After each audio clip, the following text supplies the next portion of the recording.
اعوذ باللہ من الشیطان الرجیم بسم اللہ الرحمن الرحیم القیا فی جہنم کل کفار عنید صدق اللہ العظیم رب اشرح لی صدری ویسر لی امری واحلل عقدۃ من لسانی یفقہوا قولی رب یسر ولا تعسر وتمم بالخیر آمین یا رب العالمین۔ آج کے لیکچر میں ہم انشاءاللہ تعالی سورہ قاف کی ایک اور مختصر آیت نمبر 24 کو گرامیٹیکلی انالائز کریں گے۔ آیت بغیر کسی وقف کی علامت، بغیر کسی حرف عطف کے ہے، لہٰذا ایک حصے کے تحت یہ انالائز کی جائے گی۔ الفاظ پہ بات کریں گے۔ پہلا لفظ اس میں ہے القیا۔ القیا یہ مثنیٰ کا صیغہ ہے، لام کاف اور یا حروف مادہ ہے اور باب فعل سے استعمال ہوا ہے۔ القیا یلقیو، القاین، تبدیلی کے بعد القا یلقی القاءن، اس کے معنی ڈالنا کے ہوتے ہیں۔ فی حرف جر ہے جس کے بعد جہنم آپ کو معرفہ اسم مجرور نظر آ رہا ہے، چونکہ غیر منصرف ہے اس لیے اس کی مجرور حالت جو ہے وہ بھی زبر کے ساتھ ہے۔ کل کا لفظ ایک مرتبہ پھر آ گیا، آپ کو اب یہاں پر منصوب نظر آ رہا ہے، اور کل کے بعد کفار کا لفظ جو ہے وہ واحد ہے اور مجرور ہے، اور ترجمہ کریں گے ہم اس کا ہر ناشکرے کو، کیونکہ کفار جو ہے یہ فعال کے وزن پہ اسم المبالغہ کا صیغہ ہے۔ عنید جو ہے عین، نون اور دال اس کے حروف مادہ ہیں۔ فعیل کا وزن آپ کو نظر آ رہا ہے، اور خان صاحب نے باب کاف سے اس کو ذکر کیا ہے۔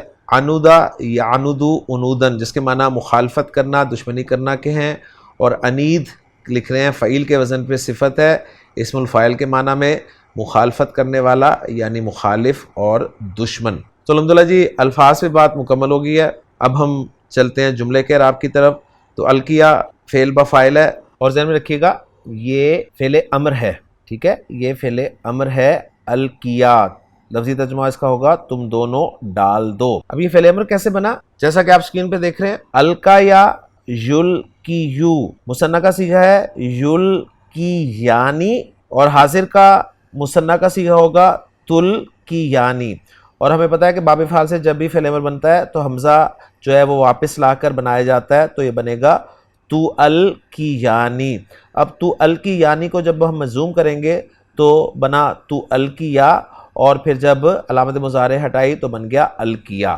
تو یہ القیا اس طرح بنا ہے، تم دونوں ڈال دو۔ کس کو ڈال دو، کہاں ڈال دو، اس کا ذکر آگے آ رہا ہے۔ فی جہنم جار مجرور متعلق ہو جائے گا القیا فعل کے، اور کل کفار عنیدن جو ہے یہ مفعول بھی بن جائے گا القیا فعل کے لیے، جس میں کل مضاف ہے، جس کا مضاف الیہ کفارن ہے، اور پھر آخری لفظ جو ہے عنیدن وہ کفار کے لیے صفت بنایا گیا ہے۔ گویا القیا فعل اپنے فاعل، اپنے متعلق اور اپنے مفعول بھی سے مل کر جملہ فعلیہ بن گیا۔ اب جو ورکنگ ہم نے کی ہے اس کو میچ کر لیتے ہیں محمود صافی صاحب کی ورکنگ کے ساتھ۔ محمود صافی صاحب نے فی جہنم کو القیا کے متعلق قرار دیا ہے، اور جملہ جو ہے القیا والا یہ لا محل لہا استئنافیہ بنایا ہے۔ تفسیر جلالین میں اس القیا لفظ کے حوالے سے بہت ساری انفارمیشن ہے، تو وہ میں آپ کے ساتھ ضرور شیئر کرنا چاہوں گا۔ وہ انفارمیشن یہ ہے کہ القیا کو تفسیر جلالین میں کہا گیا ہے کہ یہ القی ہے، یعنی 2 مرتبہ استعمال ہوا ہے کہ القیا دراصل القی تھا، اور فعل کی تکرار کی گئی تاکید کے لیے، یعنی ڈالو، ایک فعل کو حذف کر کے اس کی ضمیر فاعل کو اول فعل کے ساتھ ملا دیا، جس کی وجہ سے ضمیر مثنیٰ ہو گئی۔ تو ایک رائے انہوں نے یہ دی ہے اس کے بارے میں، یا یہ کہا ہے کہ یہ القین تھا۔ القین کا مطلب ہے کہ القیا میں الف جو ہے یہ تثنیہ کا نہیں ہے، بلکہ نون تاکید خفیفہ سے بدلا ہوا ہے۔ اس پہ پھر ایک سوال پیدا ہوا کہ نون تاکید خفیفہ کو الف سے حالت وقف میں بدلتے ہیں نہ کہ وصل میں، تو اس کا جواب یہ دیا کہ حالت وصل کو حالت وقف پر محمول کر لیا ہے۔ یہ بحث کافی لمبی ہے۔ بعض حضرات نے کہا کہ القیا تثنیہ ہی کا صیغہ ہے، اور اس سے مراد سائق اور شہید ہیں، اور یہی سب سے اچھی رائے ہے کہ القیا کو مثنیٰ کا صیغہ قرار دیا جائے، اور وہ جو 2 ہیں ان سے مراد سائق اور شہید ہیں۔ عنید کے بارے میں لکھا ہوا ہے کہ اناد رکھنے والا، مخالف، ضدی اور سرکش، اور اس کی جمع لکھی ہے کہ عنودن آتی ہے۔ تو یہ چیزیں تھیں جو تفسیر جلالین میں تھیں، میں نے کہا آپ کے ساتھ میں انہیں شیئر کر دوں۔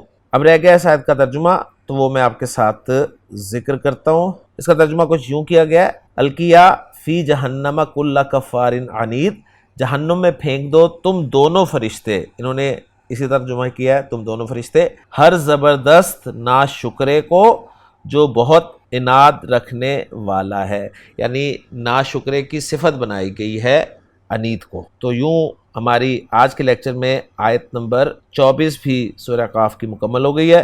انشاءاللہ تعالیٰ اگلے لیکچر میں اگلی آیت کے ساتھ آپ سے ملاقات ہوگی۔ سبحانک اللہم و بحمدک، اشہد ان لا الہ الا انت، استغفرک و اتوب الیک۔